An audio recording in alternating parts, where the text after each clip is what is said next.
Okay, so hey guys, and welcome back to another predictions video, and in today's video I'm going to be predicting the Shigeoka versus Tanduran fight. And so if you are new around here and you haven't yet subscribed, please do so. Like video if you do indeed like video, and let's get straight into it. So going into this fight, Shigeoka is 11-0 with 9 KOs and Tanduran is 16-4-1 with 12 KOs. This fight's for the IBF World Minimum Weight title. Shigeoka's last fight was a win via KO in round 2 versus Amparo, and Tanduran's last fight was a win via unanimous decision versus Amparo. They are both southpaws.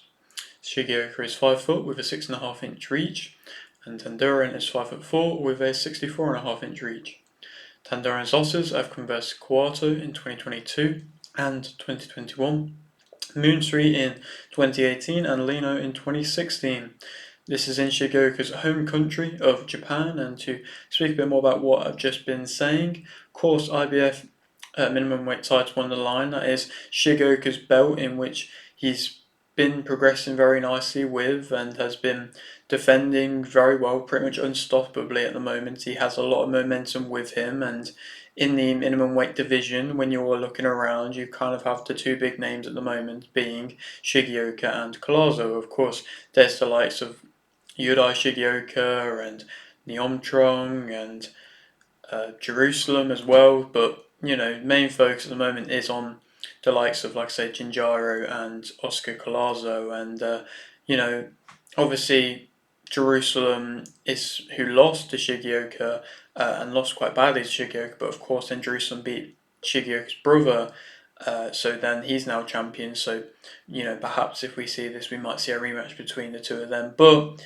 nonetheless, speaking more about this fight, obviously like I said, they both fought the previous opponent, being Amparo, and Tanduran fought him first, beat him, and then Amparo fought Shigeoka. I believe he came in on a late notice. I might be wrong, but nonetheless, Tanduran beat him unanimously. It was a very good fight. It was a great performance really from Tanduran, like one of the best performances I've seen from him against more higher level opposition, and was voted one of the best Filipino fights of last year. But Shigeoka then went and dismantled him in 2 rounds and really put on a beautiful body shot, to be honest. But just again destructive in his work, and just showing the possible levels of class in which he has. And I believe Amparo, obviously as a southpaw, it's going to add a bit of a different element to his game, but I think there is a specific Filipino style in which quite often they just kind of just like walk forwards. It's similar to that of Mexican, but I think Mexican styles, they often can get in close a bit better than Filipino style.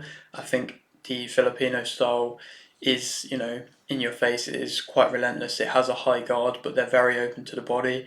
And I mean, we've just recently seen Nakatani versus Astrolabio, and Astrolabio was hit to the body straight away, and that was an early stoppage, and he had that similar types Filipino style, and I think Amparo has that, and that's perhaps why the Amparo Tanduran fight was such a good fight. But I think Tanduran offered elements different to that of Amparo, like a little bit more urgency and just kind of more of a willing close and stuff like that, and landing the better shots, because I just believe he was the better fighter out of the two of them. And so I think this fight is a good fight. Obviously, Tanduran's got himself a highly ranked position, so it's warranted that he goes on to fight Shigeoka. But it's nice for Shigeoka's progression, and he's still early on in his career, but I would like to see possibly after this one, I don't really see necessarily any of the other somewhat big names around the rankings.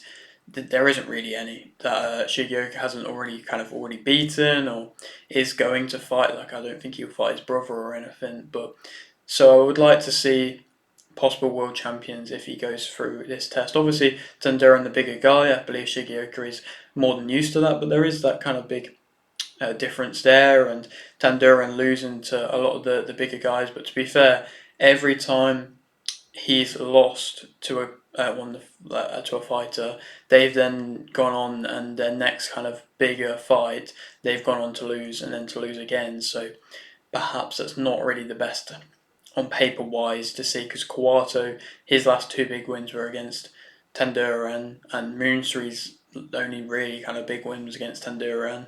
Even Lino back in 2016, when he made it to a higher level, he then got beat as well. So, it seems like Tanduran's kind of always been the setup for then fighters to go on to progress to then lose if they've beaten him.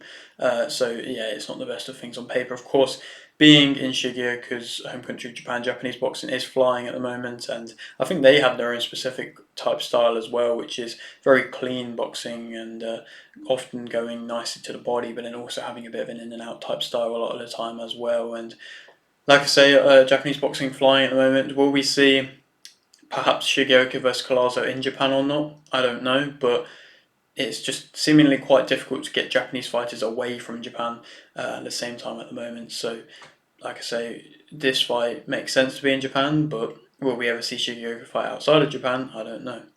To speak about them both individually as fighters, so Shigeoka, of course, has that momentum with him. I mean, Tanduran's got a bit of momentum with him, but Shigeoka, the clear one with the momentum, the favourite, been enjoying his time in the spotlight and having the eyes on him, and yeah, it seems like he's comfortable in that position even though as a young fighter. He's got that speed, that power, that explosiveness. I like how he moves into his punches like a lot of them Japanese fighters do when they throw, and goes to the body nicely, changes levels with his work, has the nice straight shot to the body, which often you can find success with against these Filipino type fighters who have quite a high tight guard but have an open position into the central part of the body. And that's where a lot of the time Japanese fighters can find. He's quite composed, he's got good varied punch output. He's got an in and out type style a lot of the time. He turns into his punches nicely, light on his feet, sharp. Doesn't really smother his work when he is in close, and even if he is against fighters who want to try and make you difficult in close and want to try and make you smother and miss and things like that, he's accurate in general. He's very accurate, and I think that's another traditional, from what I'm seeing at the moment, Japanese type attribute, their accurateness. He goes high to low with his work and sets off the jab. He has good punch variation, like I mentioned, and he punches often through the guard with his punches, just like straight through the guard when he finds the openings, finds the gaps. I don't think there's. It's weird. It doesn't look like there's loads of power.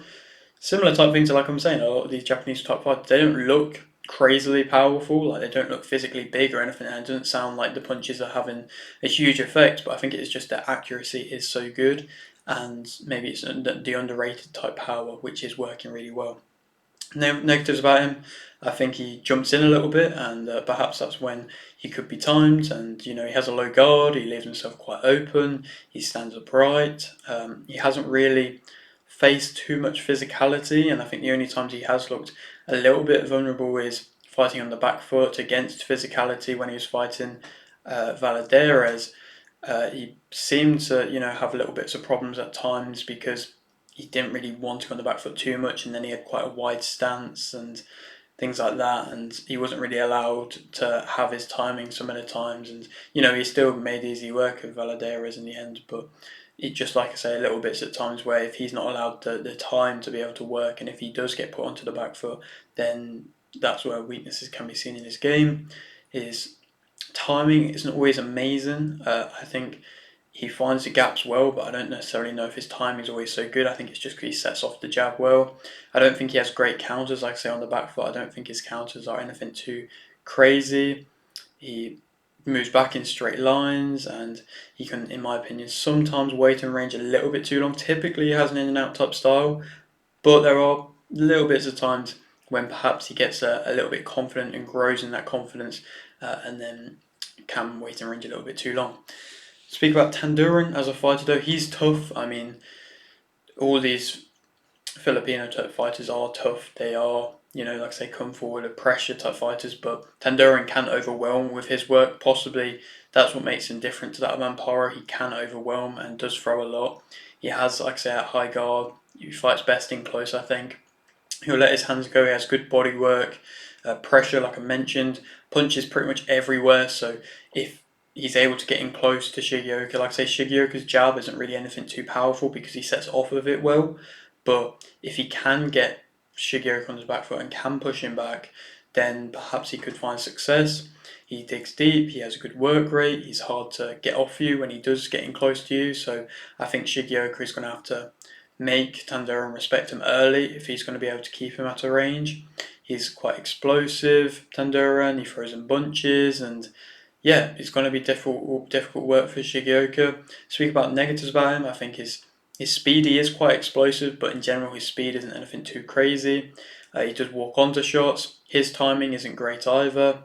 He pretty much, in my opinion, has to get on the inside. I think he does really follow you around if he can't get you on the inside. So if Shigeoka, who, like I say, is quite low on his feet, obviously does move back and forth a bit, but if he can circle around the ring a bit better, then he could make it difficult for Tanduran to get on the inside. And Tanduran, I believe, is somebody who you can manoeuvre quite well. He's difficult to get off, but if you're not trying to physically get him off, if you're trying to move around him, then I think he's somebody that you can do that too. He leaves gaps to the body, like I mentioned. He can be held at a mid-range if you can keep him there. And that's what I'm saying. If Shigeoka can get him to respect him early on, then he could keep him there.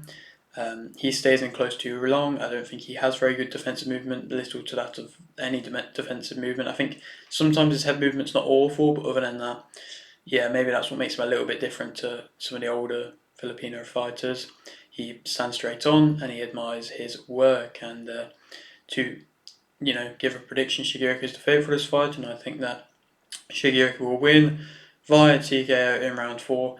I can see him landing early and hurting Tanduran early. I think it's going to make a really big statement if he wins via stoppage. Tanduran's never been stopped before, and he has fought good guys, and so yeah, if he can manage to respect him early and keep going to the body and keep them kind of consistent shots coming and not staying close too long with Tanduran, then I think he's going to be able to stop him and relatively do it comfortably. And that'll be like I say, a big statement victory for him, and then who he could go on to fight. Like I've been mentioning, Collazo, WBO champion, is a great option. Will we see that? I doubt it, to be honest, because now he's just signed with Golden Boy. It's probably going to make it less likely. So Jerusalem again, WBC champion, of course, could make sense. Obviously, Shigeoka beat Jerusalem convincingly the first time, but to get the revenge for his brother and also to pick up another title, then why not? Or Neom Trong versus Winwood. Neom Chong's had a long time out, but now he seems to be wanting to fight again, and he's fighting Winwood, and that's in September time for the WBA belt. So you never know the winner of that. But like I said, I feel like he has to go on for undisputed or unification fights to go on to next, because I just believe he has kind of beaten all the big guys around just ranking wise for him, which is all just credit to him. But yeah, that's it for today's video. Hope you did enjoy. Like if you didn't, like video, subscribe if you're new, and thanks for watching.